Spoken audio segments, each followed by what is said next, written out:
say that all whites are racist. Can you expound on that, please? Any white person who was born, raised, and schooled in the United States of America, if you aren't a racist, you're a miracle. Either that or you decided to educate yourself. Because education in this country is about white is right, brown's all right, black's got to stand back. Yellow's mellow, but whites, we educate in a way that says that white males have done all the adventures, have made all the adventures, have done all the discovering, have made all, everything that is good and has been accomplished according to social studies, which is actually anti-social studies, by white males. It's a lie. But we do that in order to maintain the myth of white superiority.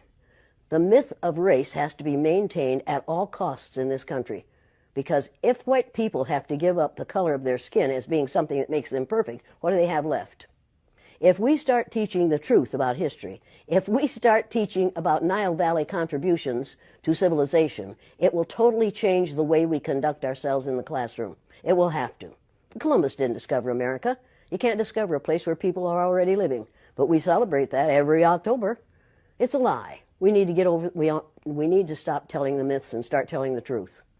So when you tell people that they're racist, and it must have some kind of effect, because most people will say, I'm not racist. I'm not a racist. Why, some of my best friends are black. Right. Yeah, and then you say, name one. Or this one, I don't see color. And when some woman says to me, I don't see color, I say, I knew that. If you saw color, you wouldn't dye your hair that way.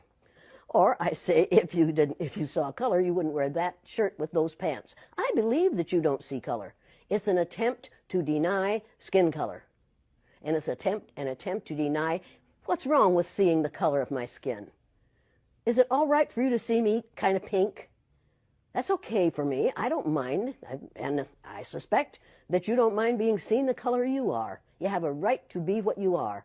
And until people in this country and people in this world get it into their heads that the first modern human beings that evolved on this earth were black women. They evolved in sub-Saharan Africa about 280,000 years ago, and every human being on the face of the earth today has the memory of those black women's genetic structure in their genes.